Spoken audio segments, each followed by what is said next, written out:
Hey, thanks for tuning in to Raise Radio. This is an episode based on my experience and my story from the perspective of a Métis woman.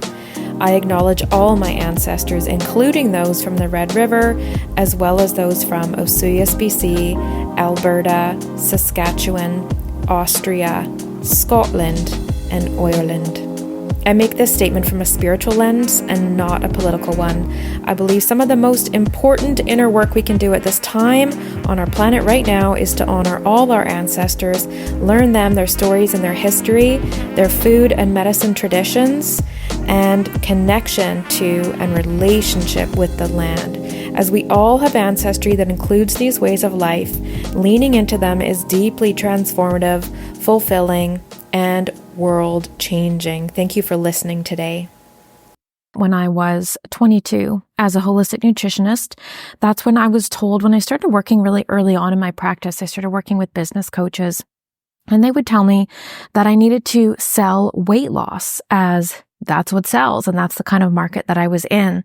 But I knew something was off in that strategy for me. I knew that wasn't what I wanted to be working in. And I knew that I didn't just want to sell the promise of weight loss to desperate women who just didn't understand the basics of nutrition and nourishing their body. And I wanted to help people heal in a deeper way, and selling weight loss just didn't feel right for me. So I began to study other pieces that I could bring in to my nutrition knowledge. I started to study cognitive behavioral therapy, and I started taking some energy healing trainings, and I started to gather a more well-rounded understanding of trauma and why we make the decisions that we make. So my medicine began to come in for myself starting around 2016, and it really deepened in 2018. And 2018 is when a series of life-altering rites of passage and dark nights of the soul and tragedies hit me over and over for years. And these included abusive relationships, deep mental health issues, including psychosis, autoimmune disease, and more. And I had to overcome my addictions, heal myself, and it was terrifying. It was a lot. And in that process, I awakened into my medicine and magic that I still walk in today, where I help others in their crisis, and I help them to place themselves as a worthy being. I help them connect to the land and find their power there. And I remind them of who they are. And I help women with food trauma to end the diet and yo-yo cycle forever. I also teach traditional ways to help people get back the power that systems and other people seemingly took from them. And so what I want to share today, I do have a lot to say about anxiety and panic attacks. And so I wrote this article for a Métis book, and I wanted to share it because it is different than all the other anxiety articles that I've shared, and it's coming from the lens of being a Métis woman. So there is some traditional teachings weaved in, but I think it's useful for anyone struggling with panic or anxiety because it talks a little bit about my story, and so I want to share that today. To share, guide, and educate on the holistic approach to anxiety and panic attacks is part of my journey, both as a wellness educator and as a Métis woman. Truth be told, it is scary to navigate, but it can feel easier when you have some knowledge and tools. So today I'm going to share with you my personal story and tools for anxiety. You always remember your first. Panic attacks are a terrifying blip in your reality, making you feel sick, nauseated, tingly, heart beating, dizzy, panicky. Whoever named panic attacks did a great job. It is a perfectly accurate description of how it feels. I was unlucky enough to have my first one while on a once-in-a-lifetime trip to Europe. How terrifying it was to be in a hospital, attempting to get non-English speakers to understand me and run tests just so I could be assured that I wasn't dying, the way I felt certain that I was. When your body is in panic mode, it can be hard to focus on your breath when it feels like you can't even get a full breath. When your mind is racing that much, or you're being told to calm down, that's physically not possible. Sometimes you just have to wait it out for a bit before you can finally feel like your body is coming down from it. I've also had panic attacks that make me feel like I'm on drugs. You can run, but you can hide. Eventually, you need to look at the source of this mental health issue and work to heal it. These attacks are steeped in the same underlying cause. It's a nervous system overload. Once you've had one, panic tends to linger as a new buddy in your life, hiding, waiting for his next time to come out. So I learned very soon after my first one that moment I felt panic coming on, I should become very present and start to focus on my breath as early as possible. Once those signals started, I knew that's one thing I could do. This is something you learn to do in yoga or meditation classes, but you don't need to be in a class to do it. You can do it anytime. Deep breath, hold, exhale, repeat. Deep breathing changes things on a cellular level. When you get in tune with your breath, it can help bring you out of an attack.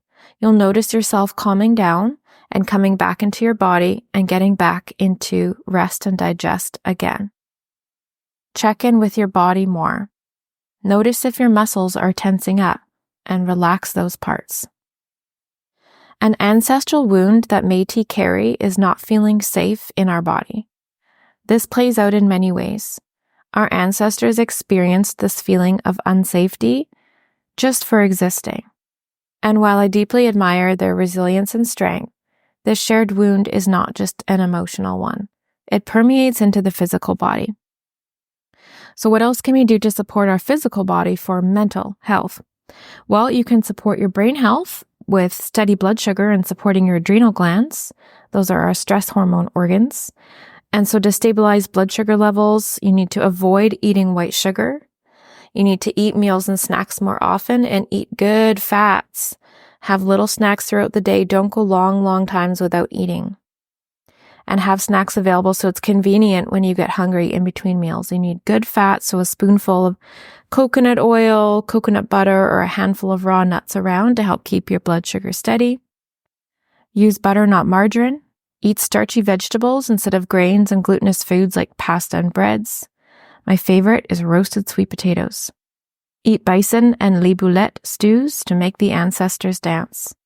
Exercise and drink water. Avoid those peppy stimulants. Who needs them when our system is already overstimulated? Cutting down your dependencies like coffee and sugar is vital for curbing anxiety. If you do not curb these dependencies, you will struggle with anxiety.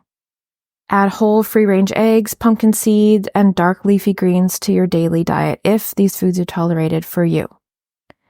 And dark leafy greens such as spinach, kale, Swiss chard, and collards are beautiful foods, but they do have goitrogenic properties. So especially when eating them raw, be careful not to eat them in large amounts. It's always recommended to just steam or cook those to reduce that effect. Care for your nervous system. We need to make time for our healing. This is going to take time. Now that we've got here, we've kind of opened this door to having to deal with our stress.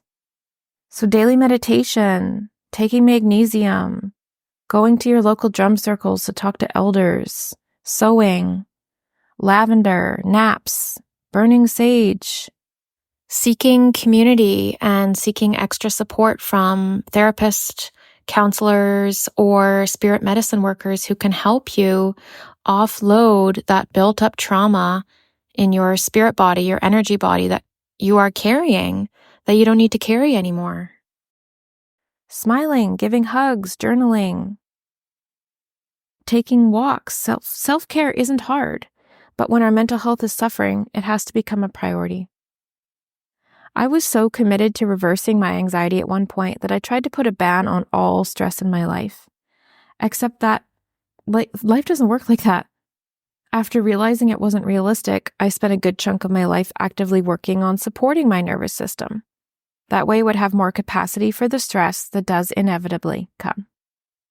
It is possible for anyone to overcome this. When big stress arises, talk to it. See what it asks of you, what you can do. And if there's no real danger to you, which there isn't 99.9% of the time, give it a little wave, breathe, and let it pass you by. Thank the ancestors for supporting your nervous system and setting up your life to have time for healing. Just ask for help. Having anxiety doesn't mean you've failed in any way.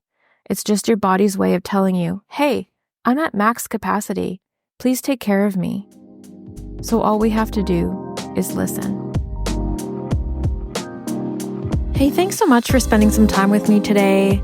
Head on over to my website, www.lutznutrition.ca, to feed your body, mind, and spirit.